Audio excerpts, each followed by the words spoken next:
आज जो हम टॉपिक यहाँ पर टच करने वाले हैं वो आज तक मैंने जितने भी सेशंस करे हैं उन सब में से सबसे इम्पॉर्टेंट टॉपिक है, वो है how to choose your career. कि जो पेरेंट्स हमसे एक्सपेक्ट करते हैं कुछ हद तक वो एक्सपेक्टेशंस भी पूरी हो जाए और जो हम करना चाहते हैं वो भी हम कर सकें और आगे फाइनेंशियली ग्रो करने की जो पॉसिबिलिटीज़ हैं वो इनफाइनाइट हो। इससे पहले कि मैं आप लोगों को बताऊं कि ये चीज़ कैसे होगी या हमको क्या करना है, इसके लिए मैं आप लोगों से जानना चाहूँगा आप लोग अपना करियर कैसे चूज़ करते हैं। सर हम करियर चूज करते हैं जो हमारे पेरेंट्स आपस में सोचते हैं, जो बनना चाहते हैं वो सोचते हैं कि इसमें हमारा चिल्ड्रन फाइनेंशियली सही सक्सेसफुल हो सकता है और हो सकता है वो हमारे दिमाग में पहले से बचपन से सेट कर देते हैं कि आपको ये बनना है। और हम छोटे होते हैं तो हम सोचते हैं कि यही हमारे लिए अच्छा ऑप्शन होगा, इसमें सक्सेसफुल हो सकते हैं। फिर वो बच्चे वही करने लग जाते हैं और फिर ये 90% बच्चे इससे चुनते हैं। मोस्टली क्या होता है कि फ्रेंड सर्कल के दबाव में आकर लोग भेड़ चाल में आकर कर लेते हैं, फ्रेंड ये करना तो हम भी ये करते हैं। सर बेसिकली जो होता है वो पेरेंट्स हमारे बोलते हैं कि 2 साल पहले उसने वो करा था, आज वो सक्सेस है। वो जो है तेरे बड़े भैया जो हैं वो आज यूएस में बैठे हैं, ये जॉब कर रहे हैं। तो बेसिकली ये कहते हैं कि तू भी ये कर ले, तू भी उसकी तरह स्टैंड हो जा। कोई इंटरेस्ट के बारे में बात नहीं करता कि हमारा इंटरेस्ट किसमें है किसमें नहीं है। तो सर वो पेरेंट्स जब हमसे पूछते हैं कि आप ये नहीं करना वो नहीं करना तो बताओ क्या करना है, तो सर कई बार ये भी होता है कि हमारे पास ये जवाब नहीं होता, हम क्या करें, हमें यही नहीं पता होता।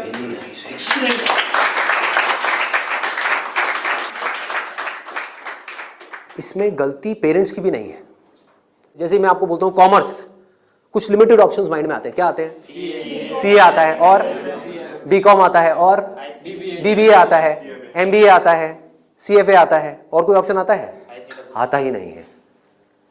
तो ध्यान से देखो क्या हो रहा है। हम सब बच्चों की सोच एक जैसी है, सब पेरेंट्स की सोच एक जैसी है।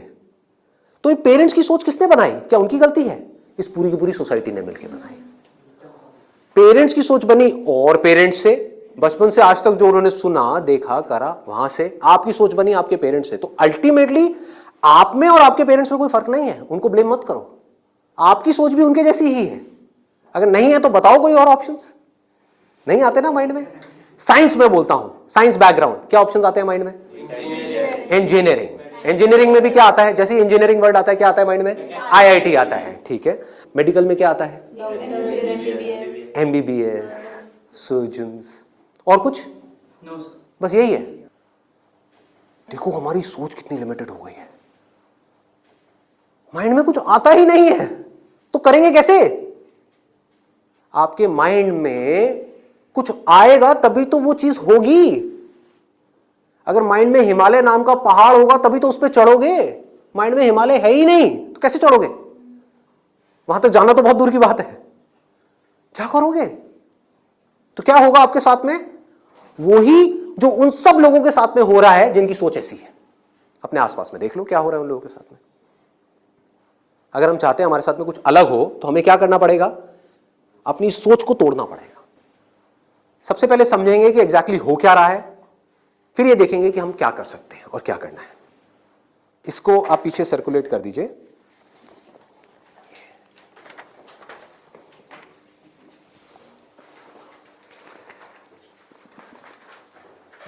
इसमें लिखा है how to choose a career.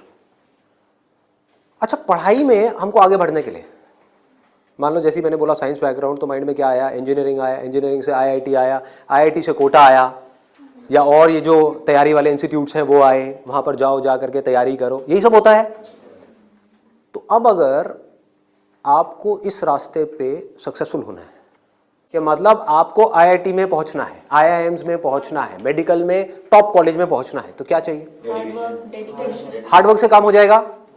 आराम से सोचो, आराम से सोचो। ये जो सोच है ना हमारी वो बड़ी खतरनाक बनी हुई है। उसी सोच पे क्वेश्चन मार्क लगाना है। हार्डवर्क सबसे ज्यादा कौन करता है?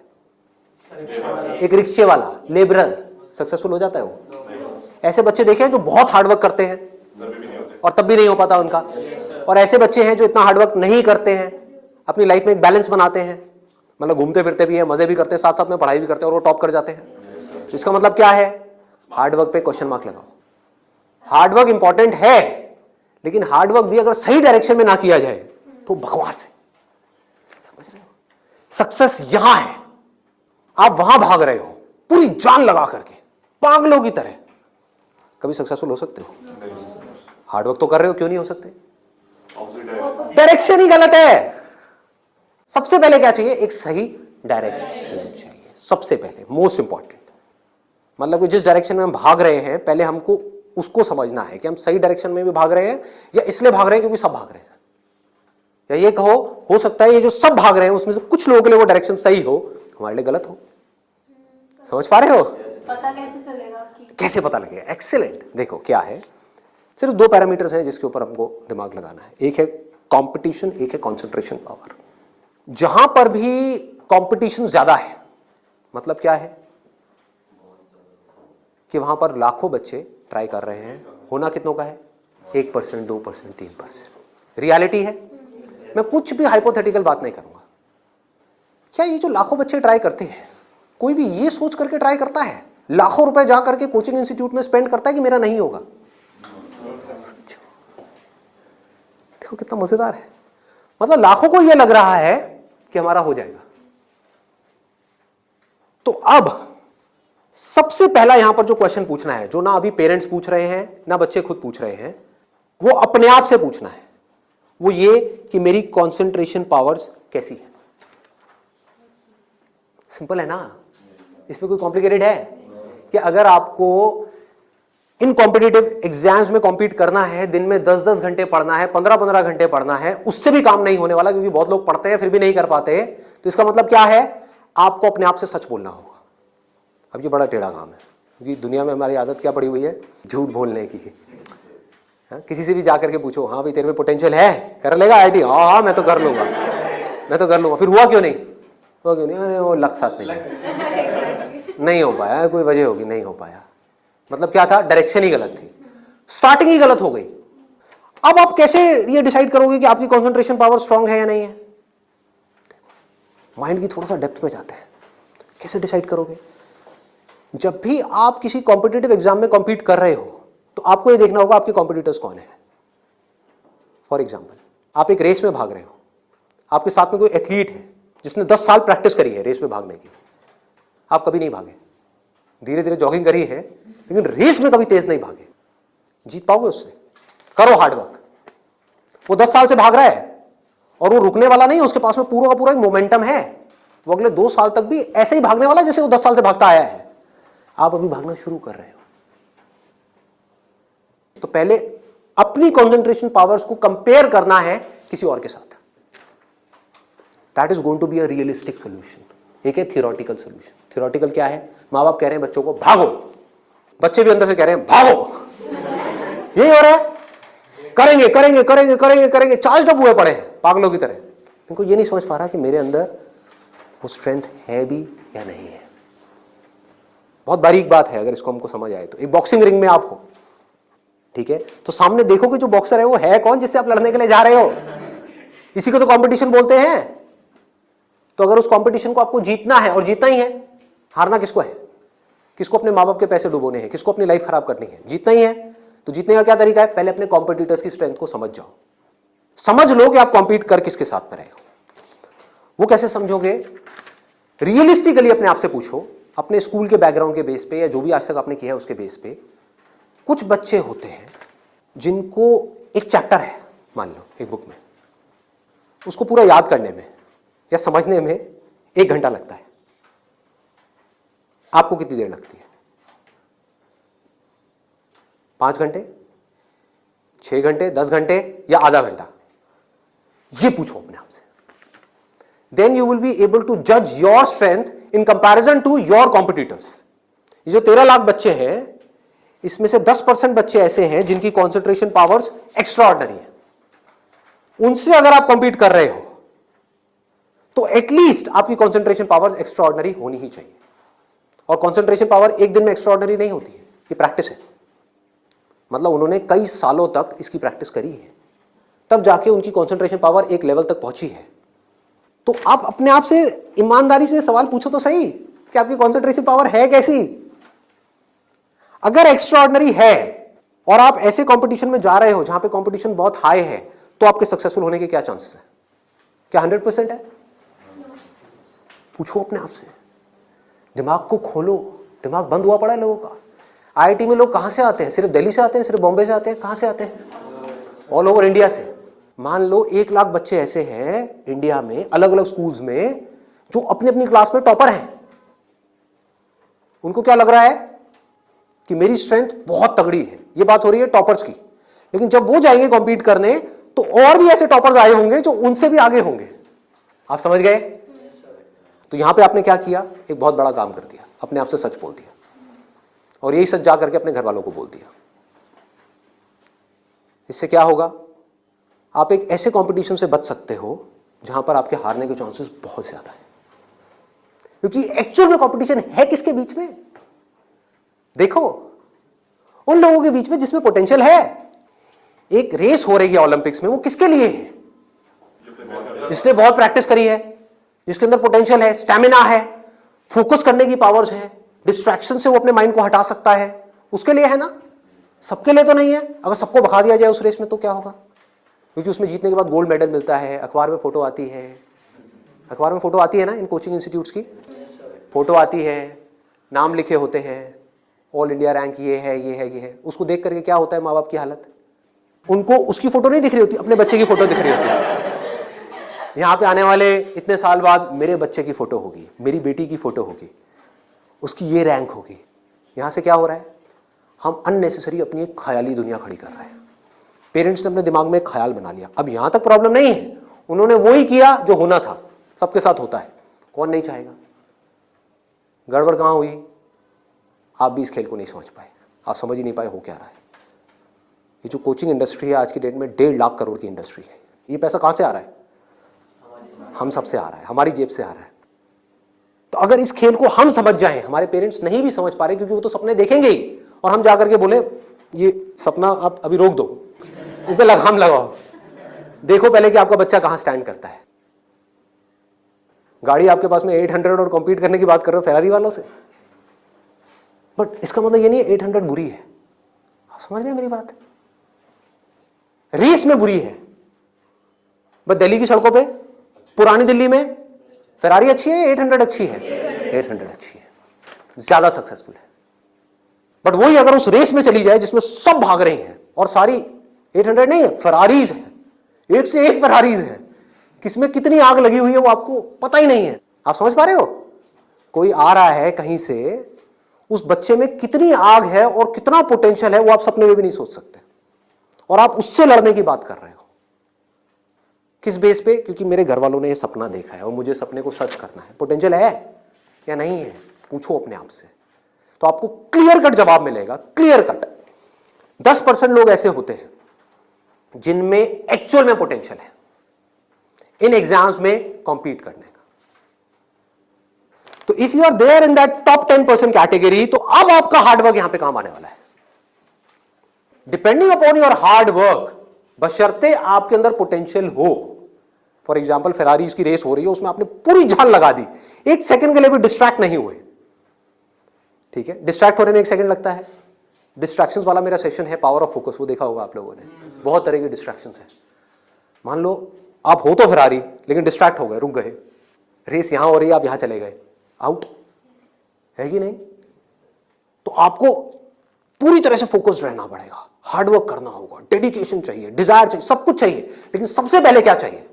इंजन में दम होना चाहिए, अंदर वो पोटेंशियल होना चाहिए, एक्स्ट्रा ऑर्डिनरी कॉन्सेंट्रेशन पावर्स होनी चाहिए। ये बात हमको समझ क्यों नहीं आ रही है? अब क्यों चाहिए कॉन्सेंट्रेशन पावर्स? कभी सोचा है? 2 तरह के काम है इस दुनिया में, एक वो जिसमें हमारा इंटरेस्ट है, दूसरा वो जिसमें इंटरेस्ट नहीं है। जहां इंटरेस्ट नहीं है वहां पर कॉन्सेंट्रेशन पावर्स का स्ट्रांग होना बहुत जरूरी है, जहां है वहां पर नहीं है, क्योंकि वहां तो ध्यान लग जाता है। वीडियो गेम खेलने के लिए कॉन्सेंट्रेशन पावर चाहिए क्या? क्यों? क्यों?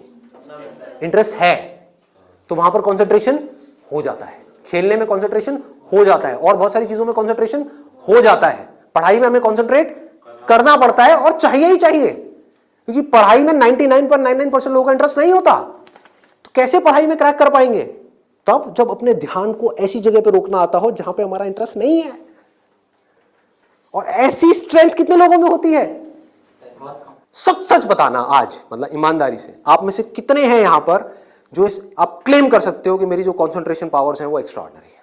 ऑनेस्टली आपकी है, let's give a big hand for it. हम सब में से सिर्फ एक की, और ट्राई कौन करते हैं? सब करते हैं। मेजॉरिटी ऑफ पीपल, सब तो नहीं कह सकते, मेजॉरिटी ऑफ पीपल करते हैं। है ना खतरनाक खेल। और एक बहुत बड़ी चीज हुई है अभी यहां पर, आप में से सिर्फ एक ने अपना हाथ उठाया, बाकी ने नहीं उठाया। इसका मतलब आपने क्या किया? सच बोल दिया, एक्सेप्ट कर लिया। अगर अपने घर पे भी एक्सेप्ट कर लो तो क्या होगा? खेल शुरू होने से पहले ही खत्म हो जाएगा। अगर ये मेजॉरिटी ऑफ बच्चों को समझ आ जाए, इंडिया में लाखों बच्चे मेरी वीडियोस देखते हैं, उनको ये समझ आ जाए और वो अपने आप से सच बोल दें, अपना हाथ ऊपर ना करें, अपने घर पे जाकर के बोल दें मेरी कंसंट्रेशन पावर एक्स्ट्रा ऑर्डिनरी नहीं है। हाँ, मेरी क्लास में कुछ 4 बच्चे हैं, उनकी है, और वो भी कॉम्पीट करने जा रहे हैं, उनको करने दो। मुझे नहीं लगता कि मैं जीत पाऊंगा इस खेल में। हाँ, कुछ और ऐसे खेल हैं जहां पर मैं फाड़ दूंगा, तो क्या होगा? अब क्या आपके पेरेंट्स भेजेंगे आपको? पहले ही बोल दो, आपने भेजना है भेज दो, लेकिन आपका पैसा डूबेगा। 5 लाख डुबोने हैं, डुबो दो। भेजना है भेज दो, मुझे पता है मेरा नहीं हो पाएगा। ये झूठ है, ये नेगेटिव थिंकिंग है, या ये रियलिस्टिक थिंकिंग है? समझो, realistic thinking, that is the biggest thing जो हमको समझना है। पॉजिटिव थिंकिंग का लोग मतलब क्या निकालते हैं कि मेरे पास में मारुति 800 है और मैं ये एक्सेप्ट ही ना करूं कि मेरे पास में मारुति 800 है, मैं अपना एक ख्याल बना लूं कि मेरे पास में फेरारी है और जाकर के कॉम्पीट करूं ऐसे लोगों के साथ में जिनके पास में एक्चुअल में फेरारी है। फर्क पता लग रहा है? और ऊपर से अपने आप को पॉजिटिवली अंदर से मोटिवेट करता रहूं।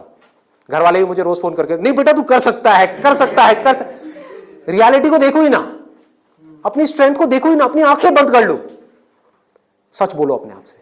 जीत सकते हो तो लड़ो, नहीं जीत सकते तो कोई ऐसी जगह पे जाओ जहां पे आप जीत सकते हो, या बेटर स्टिल जहां पे कोई कंपटीशन ही ना हो। आगे बढ़ते हैं। दूसरा क्या है? ये तो हो गई पहली कैटेगरी, एक्स्ट्रा ऑर्डिनरी, जो यहां पर अभी कोई भी नहीं मिला, सिर्फ एक मिला है। दूसरा है ऑर्डिनरी। 90% लोग एक क्लास में, 90% स्टूडेंट्स इंडिया में वो इस सेगमेंट में आते हैं। अब मजे की बात क्या है, ये जो कोचिंग इंस्टीट्यूट्स हैं, इनकी दुकानें कैसे बच्चों से चल रही है? ऐसे बच्चों से। कुछ रोल मॉडल्स दिखा करके, देखो हमारे इंस्टीट्यूट से ये है, उन्होंने ये कर दिया, जनता को लेकर के आएंगे, जितनी ज्यादा भीड़ आ जाए उतना अच्छा। तो इस पूरी प्रॉब्लम को अगर सॉल्व करना है तो कौन करेगा? एक स्टूडेंट ही कर सकता है। आप चाहो तो स्टैंड ले सकते हो। स्टैंड मतलब क्या? सच बोल दो।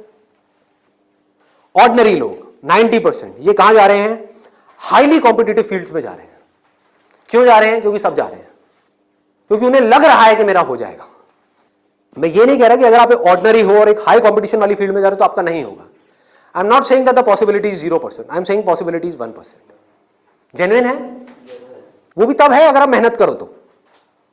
अगर वहां जाकर के मेहनत ही ना करो तब तो बिल्कुल नहीं होगा।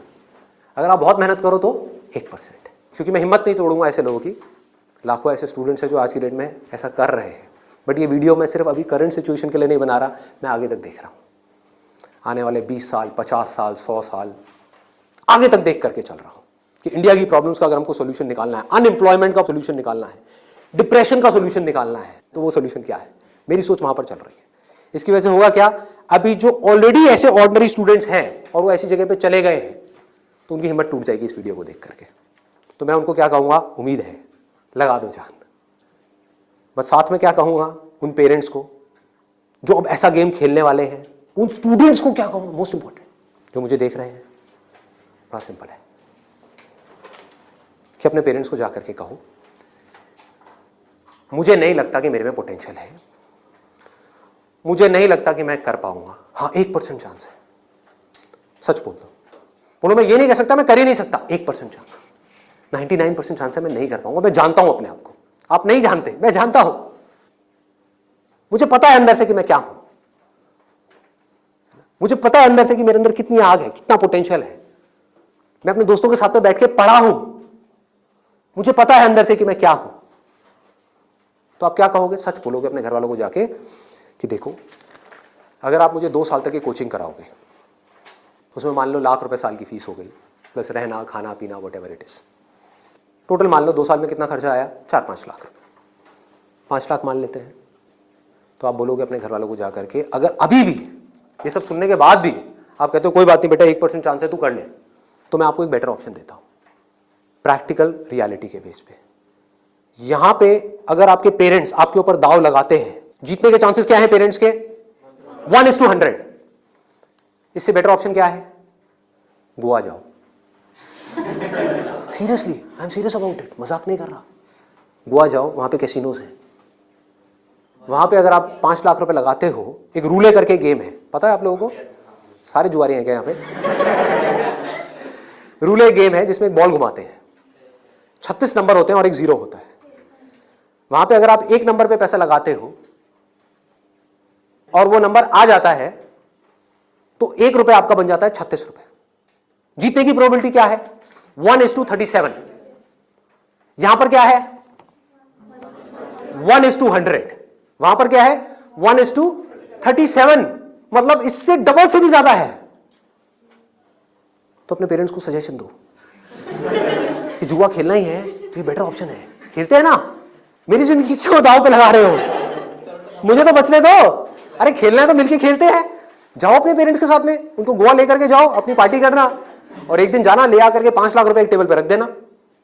अगर वो नंबर आ गया तो कोई भी नंबर चूज कर लो। आपके पेरेंट्स चाहते हैं आप नंबर 1 पे आओ, ऑल ओवर इंडिया में आपकी नंबर 1 रैंक आए, तो 1 नंबर पे पैसा लगाओ जुए में। वहां भी 1 नंबर पे पैसा लगा रहे हैं, यहां भी 1 नंबर पे पैसा लगाओ। अगर वो 1 नंबर आ गया तो कितना मिलेगा? 5 लाख का 1,80,00,000। 1,80,00,000 उसको उठा करके बैंक में एफडी कराओ। कितना इंटरेस्ट आएगा?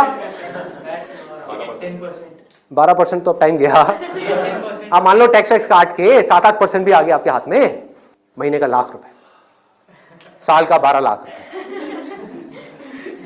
सोचो क्या ये प्रैक्टिकल है या नहीं है? जो बात मैंने बोली है थियोरेटिकल है, प्रैक्टिकल है। वहां भी जुआ है, यहां भी जुआ है। आप भी बोल रहे हो हाँ शायद मेरा हो जाएगा, पेरेंट्स भी कह रहे हैं हाँ शायद इसका हो जाएगा। प्रोबेबिलिटी हमारे सामने है, आपके होने की जो प्रोबेबिलिटी है वो हमारे सामने है। हाँ अगर आप एक्स्ट्राऑर्डिनरी में हो तो बात अलग है, मैं उसकी बात नहीं कर रहा। वहां पर आ गई 10% से 100%, तो वहां पर जुए का कोई कंपैरिजन नहीं है, ठीक है ना। बट अगर आप ऑर्डिनरी में हो और वहां पर जाकर के आप कॉम्पीट कर रहे हो, इससे बेटर ऑप्शन है जुआ। अगर घर वाले कहेंगे पैसा डूब गया तो जुए में, तो बोलो वो तो यहां भी डूब रहा है। हाँ? यहां भी तो डूब रहा है। फर्क क्या है? इसको बोलते हैं एक रियलिटी के बेस पर समझ करके सोच करके लिया हुआ डिसीजन। तो अब तीसरा ऑप्शन क्या है हमारे पास में? कोई ऐसा करियर चूज करो, देखो कितना मजेदार है, जहां पे आपको कंसंट्रेशन पावर की जरूरत ही ना हो, not required. If you love singing, concentration power चाहिए क्या? नहीं चाहिए, हो जाएगा। किसी खेलने में इंटरेस्ट है तो वहां पे कंसंट्रेशन पावर बहुत स्ट्रांग चाहिए क्या? हो जाएगा, घंटों तक हो जाएगा। एक है कंसंट्रेट करना पड़ता है, एक है कंसंट्रेशन हो जाता है। दोनों में बहुत फर्क है। इंटरेस्टिंग है तो कंसंट्रेशन हो जाता है, इंटरेस्टिंग नहीं है, बोरिंग है तो कंसंट्रेट करना पड़ता है, फिर चाहे वो पढ़ाई हो चाहे जॉब हो। ये छोटी सी सोच चाहिए, समझ चाहिए। अब यहां पे क्या चलेगा? इन फील्ड्स में कंपटीशन क्या है? आर्ट हो गया, स्पोर्ट्स हो गया, कोई भी क्रिएटिव फील्ड हो गई, वहां पर कंपटीशन क्या है? बहुत ज्यादा है उन लोगों के लिए जो मीडियोकर है। लेकिन अगर आपके अंदर टैलेंट है, कोई कंपटीशन नहीं है, क्योंकि दोनों को आपस में कंपैरिजन किया ही नहीं जा सकता, कोई नंबर्स नहीं है ना। ध्यान से समझो, जैसे आप किसी एग्जाम में जाते हो तो एक कंपेयर किया जा सकता है आपको किसी से, क्योंकि आपके आए 90%, किसी और के आए 99%, तो कंपैरिजन है। टैलेंट में क्या है? आपके अंदर एक तरह का टैलेंट है, किसी और के अंदर और कोई तरह का टैलेंट है। आप जो कर सकते हो वो नहीं कर सकता, वो जो कर सकता है वो नहीं कर सकता। एक सिंगर है, उसकी अलग तरह की आवाज है, कोई और सिंगर है, उसकी अलग तरह की आवाज है। अब यहां पे भी एक छोटा सा प्रॉब्लम है। प्रॉब्लम क्या है यहां पर? प्रैक्टिकली आप लोग बताओ कि प्रॉब्लम क्या है यहां पर इस तरह का कुछ करने में? स्कोप क्या होगा, क्या नहीं होगा? देखो अगर टैलेंट हो तो स्कोप होगा या नहीं होगा? होगा। बट ऑब्वियस, टैलेंट कैसे डेवलप होता है? प्रैक्टिस। और ये भी तभी काम आएगा जब इंटरेस्ट होगा। समझ गए ना? जितना ज्यादा इंटरेस्ट होगा उतना ही ज्यादा पैशन होगा, जितना ज्यादा पैशन होगा उतना ही ज्यादा पैशन के साथ प्रैक्टिस करोगे, जितना प्रैक्टिस करते चले जाओगे उतना ही टैलेंट बढ़ता चला जाएगा, जितना आपका टैलेंट बढ़ता चला जाएगा आपके लिए कंपटीशन उतना ही कम होता चला जाएगा। क्लियर है ना? बट आप इन सारे रूट से भागने के लिए वहां पर जा रहे हो तो भगवान ही मालिक है आपका। समझ गए? पढ़ाई के टॉर्चर से बचने के लिए जबरदस्ती कोई ऐसा काम नहीं है जो आपको बहुत इंटरेस्टिंग लगता है फिर भी आप कर लो, आपको हाँ ये सही है, तो आपका वही हाल होगा जो वहां पे कंपटीशन में बाकी लोगों का हो रहा है। मतलब आपको जेन्युइनली चूज करना होगा कोई ऐसा interest which you are extremely passionate about, extremely passionate about. ठीक है, इससे भी एक स्टेप आगे बढ़ते हैं। यहां पे प्रॉब्लम एक है बहुत सिंपल सी, जो मेरे पास में कमेंट्स आते हैं कि हमें पता ही नहीं है कि ऐसा इंटरेस्ट क्या है। I don't know what that interest is. मेरे लिए ऐसा कोई इंटरेस्ट नहीं है, कोई ऐसा टैलेंट नहीं है, कोई ऐसी स्किल नहीं है जो मैं कह सकूं कि हाँ इसके बेस पे मैं अपनी पूरी लाइफ स्टेक पे लगा सकता हूं। उनके लिए क्या सोल्यूशन है? आपके घर वाले चाहते हैं आपको डिग्री मिले, आप चाहते हो कुछ अपना करना, फाइनेंशियली भी सक्सेसफुल हो जाओ, तो उसका ऑप्शन क्या है? ये रहा। यानी कि आप बहुत ज्यादा टफ एग्जाम्स को क्रैक नहीं कर सकते, बहुत ज्यादा टफ पढ़ाई नहीं कर सकते, लेकिन आप पढ़ सकते हो। तो आप एक ऐसी फील्ड चूज करते हो जहां पे कंपटीशन लो है, जहां पे कंपटीशन कम है, और अगर वहां पर आप स्मार्ट वर्क करने लग जाओ तो आपके जीतने के जो चांसेस हैं, सक्सेसफुल होने के चांसेस हैं, that starts from 10% and goes up to 100%, as good as उन लोगों के कंपैरिजन में जो यहां पर टॉप पर है। और यहां पर कोई लिमिट नहीं है कि हम क्या कर सकते हैं। स्मार्ट वर्क को मैंने नीचे डिफाइन भी किया हुआ है कि what does smart work mean. It means developing your understanding, that is smart work. जो काम आप कर रहे हो उसकी समझ अगर आपको है कि आप क्या कर रहे हो, क्यों कर रहे हो, कैसे कर रहे हो, तो आप स्मार्ट वर्क कर रहे हो। समझ नहीं है बस कर रहे हो तो आप हार्ड वर्क कर रहे हो। अब इसमें मैं आपको एक प्रैक्टिकल एग्जांपल देने वाला हूं। एक सिंपल सा करियर मैं आपको बता रहा हूं, फिजियोथेरेपी। सुना इसके बारे में सबने? अभी कुछ दिन पहले मेरी नेक में थोड़ा सा पेन हुआ, मैंने गूगल पे जाकर के सर्च किया physiotherapy services at home in my area. Locality मैं नहीं बताऊंगा नहीं तो लोग मेरे घर आ जाएंगे। तो मैंने सर्च किया, वहाँ पर ऊपर कुछ लिस्टिंग्स आई, कुछ वेबसाइट्स आई, उसमें एक डॉक्टर का नाम मुझे मिला, उनकी मैं वेबसाइट पे गया, वहाँ जा करके उन डॉक्टर के बारे में मैंने 2-3 मिनट पढ़ा, समझा, मुझे अच्छा लगा पढ़ करके, समझ करके। उनको फ़ोन किया, वो मेरे घर पे आए, उन्होंने मुझे 7 दिन तक फिजियोथेरेपी ट्रीटमेंट दिया। वो एक ट्रीटमेंट का लेते हैं 500 से 700 रुपये, कई बार 1000 रुपये भी लेते हैं, depending upon the complications and time involved. मेरे से उन्होंने लिए 500 रुपये। मैंने उनसे पूछा कि आप दिन में ऑन एन एवरेज कितने ट्रीटमेंट्स करते हो? उन्होंने कहा एक दिन का ऑन एन एवरेज मैं 8 से 10 ट्रीटमेंट्स करता हूँ। मैंने कैलकुलेशन करी, दिमाग से रहा, 8 से 10 का मतलब क्या हुआ? 4 से 5,000 रुपये एक दिन का, एक महीने का नहीं, एक दिन का। कितना हो गया एक महीने का? लाख से 1.25 लाख रुपए।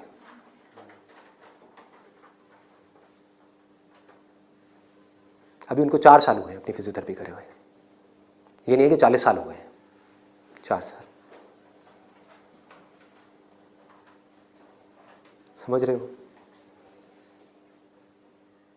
क्या किया उन्होंने, कैसे किया उन्होंने? वो सब आ जाता है स्मार्ट वर्क के अंदर। उन्होंने हार्ड वर्क नहीं किया, स्मार्ट वर्क किया। ज्यादातर लोग क्या करते हैं, एक हाईली कॉम्पिटिटिव फील्ड के अंदर जाकर के कॉम्पीट करते हैं, वहां होता है नहीं, जाकर के किसी लोकल कॉलेज में फंस जाते हैं, वहां से निकल करके जॉब के लिए धक्के खाते हैं। इसके आगे सोच बढ़ ही नहीं पाती है। जॉब नहीं मिल रही तो दुखी हो जाते हैं, उसके बाद में जब बहुत टाइम तक जॉब नहीं मिल रही होती तो जो भी जॉब होती है, जैसी भी जॉब होती है, कर लेते हैं। होता है प्रैक्टिकली ऐसा है? नहीं होता है। पढ़ाई करिए किसी फील्ड में, जॉब कर रहे हैं किसी और फील्ड में, मतलब जो वो पढ़ाई करी वो बेकार हो गई। स्मार्ट वर्क किसे कहते हैं? आप एक फिजियोथेरेपी कॉलेज में गए, कोई टॉप कॉलेज नहीं जहां पे अगेन कंपटीशन है, किसी लोकल कॉलेज से। क्योंकि कोई भी जब फिजियोथेरेपी कराता है तो पूछता नहीं आपने कौन से कॉलेज से किया है। मैंने नहीं पूछा, कोई नहीं पूछता। तो किसी भी कॉलेज से अच्छे से जा करके आप स्टडी करके आ गए, डिग्री लेकर के आ गए। आप कहीं भी जाओगे कभी भी आपको जॉब तो मिल ही जाएगी, जो सुन करके आपके घर वाले कन्विंस हो जाएंगे, कहेंगे हाँ ठीक है एक बैकअप प्लान तो है। तो एक ऐसा रास्ता जहां पर वर्स्ट के सिनेरियो में आपको जॉब भी मिल जाए लेकिन बेस्ट के सिनेरियो की कोई अपर लिमिट ना हो। अब बात आती है कैसे करोगे आप इस चीज को। इसका स्कोप देखो कि आने वाले टाइम में अभी जितनी तेजी से मोबाइल, लैपटॉप, कंप्यूटर सब लोग इस तरह भाग रहे हैं, सबके ये प्रॉब्लम्स आनी ही आनी है। बैक में प्रॉब्लम आनी ही आनी है, नेक में प्रॉब्लम आनी ही आनी है, और पता नहीं कितनों को कितनी आ भी रही है।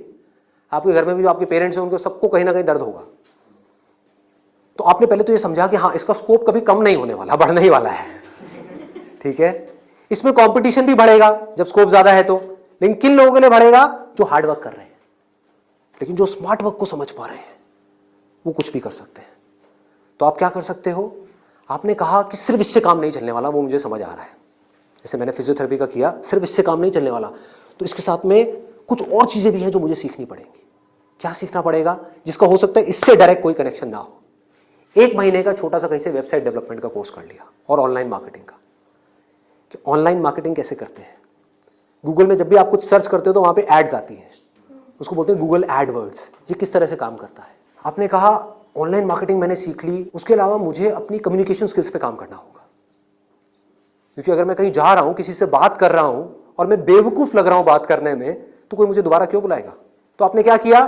कम्युनिकेशन स्किल्स का एक कोर्स किया 1 महीने का, उसके अलावा इंग्लिश स्पीकिंग का एक कोर्स किया 6 महीने का या 1 साल का। इस सबसे हो क्या रहा है? आप एज एन इंडिविजुअल बेटर बनते चले जा रहे हो। उसके बाद में धीरे धीरे आप अपनी एक क्लाइंटेल बनाओगे। शुरू में मान लो आपको दिन में 2 या 4 लोगों ने बुलाया, वर्स्ट केस सिनेरियो मान लो ना, घर से आप ऑपरेट कर रहे हो, अभी आपने कोई अपना क्लिनिक नहीं बनाया है, घर से आप ऑपरेट, और ये कोई थ्योरेटिकल बात नहीं है, ऐसे बहुत सारे लोग हैं जो ऑलरेडी ये काम कर रहे हैं, बहुत लोग कर रहे हैं। अपने नाम को मल्टीपल वेबसाइट्स में आप लिस्ट कर दोगे, इनको डायरेक्टरीज बोलते हैं, ऑनलाइन डायरेक्टरीज। तो ऑनलाइन सर्च इंजन में कोई भी कुछ भी सर्च करेगा तो कहीं ना कहीं वो आप तक पहुंच जाएगा, चाहे वो एक वेबसाइट के थ्रू पहुंचे, चाहे आपके थ्रू पहुंचे, चाहे एड के थ्रू पहुंचे, चाहे कहीं से भी पहुंचे, वो आप तक पहुंचेगा। अगर उनको आपने सेटिस्फाई कर दिया, अपनी बातों से भी, अपने ट्रीटमेंट से भी, ईमानदारी से, जेन्युइनली अच्छा ट्रीटमेंट कर दिया, तो वो क्या करेंगे? लोकेलिटी में रिकमेंड करेंगे, अपने फ्रेंड सर्कल में करेंगे, अपने रिलेटिव्स में करेंगे। तो धीरे धीरे क्या होगा? कुछ महीनों में क्या होगा? यहां पे थोड़ा पेशेंस रखना होगा। ये नहीं है सारा काम 1 दिन में हो जाएगा। आईआईटी में भी आपका एडमिशन होगा तो ये नहीं कि हलवा है वहां से क्लियर करना, 4 साल तक लग करके दिन रात काम तो करना ही पड़ेगा ना, यहां भी करना पड़ेगा। तो आप सीखते जा रहे हो, समझते जा रहे हो, धीरे धीरे आपको कुछ ऐसी टेक्नोलॉजीज के बारे में पता लगेगा, कुछ ऐसे इक्विपमेंट्स के बारे में पता लगेगा। इसमें हजारों तरह के इक्विपमेंट्स हैं, हजारों तरह की चीजें हैं, अलग अलग तरह के ट्रीटमेंट्स के लिए। इतनी बड़ी फील्ड है ये। आप आने वाले टाइम में फिजियोथेरेपी का एक ऐसा क्लिनिक बना सकते हो अपनी सिटी में या कहीं पर भी, जो अपने आप में स्टेट ऑफ द आर्ट हो, मतलब ऐसा जो पूरे इंडिया में ना हो। और क्लिनिक आप ऐसे करते करते धीरे धीरे, अभी 1 दिन में या 2 दिन में नहीं होगा, मान लो 5 साल में होगा, 10 साल में होगा, 20 साल में होगा।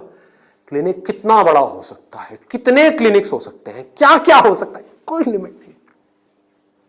अगर कुछ लोग जो मेरी इन बातों को समझ पाए, जो बातें मैं कर रहा हूं, और कुछ ऐसी डायरेक्शन में जा पाए सेंसिबल तरीके से, smartly, not by doing a lot of hard work but by doing smart work, तेजी से आगे बढ़ पाए, तो आने वाले टाइम में यही वो लोग होंगे जो आने वाले टाइम में लोगों के लिए जॉब अपॉर्चुनिटीज क्रिएट करेंगे। अंदर से एक ये फीलिंग होनी चाहिए कि मुझे लोगों की प्रॉब्लम्स को सॉल्व करना है। अगर मैं कर पाया तो मेरी प्रॉब्लम्स तो सारी अपने आप सॉल्व हो जाएंगी, वो लोग करेंगे ना। अगर आपने किसी के दर्द का इलाज कर दिया तो वो आदमी आपको पता है क्या कहेगा? बताओ आपको क्या चाहिए। वो लोग आपके पीछे आएंगे। आपने उनको बोल दिया ना, नहीं मैं आज आपका ट्रीटमेंट नहीं कर रहा, नहीं डॉक्टर साहब आप बताओ कब आओ। मतलब कि अपने आप को अंदर से स्ट्रांग बना लो तो दुनिया भागती हुई आपके पास आएगी। ये एक रास्ता है। एक है अंदर से तो स्ट्रांग बनो मत और दुनिया के पीछे भागते रहो। भैया मेरा कुछ हो सकता है, भैया मेरा कुछ हो सकता है, भैया कहीं लगवा दो, जॉब लगवा दो, भैया ये भैया वो भैया वो। अरे काहे का भैया, समझे? ये एटीट्यूड चाहिए। ढंके की चोट पे आप काम करो। मैंने लाइफ में जो भी काम किया है बिल्कुल एटीट्यूड के साथ किया है। ये मैं कर रहा हूं, आपको चाहिए तो लो, नहीं चाहिए तो आगे बढ़ो। Does not make any difference to me, क्योंकि मैं जो कर रहा हूं आई बिलीव इन इट। मैं कोई भीख नहीं मांग रहा हूं आपसे। और बहुत सारे लोग होते थे जिनको मैं मना कर देता था, जो मैं नहीं कर रहा तुम्हारा शूट, और वो जा करके 4 लोगों को पकड़ के ले आते थे, ये बंदा जेन्युइन है, इसमें दम है ना बोलने का। वो दम कहां से आता है? सोच से आता है। सोच को खोलो, बंद करके इसमें मत रहो, फाड़ दो। और फिर भी रहना है तो आपकी चॉइस है।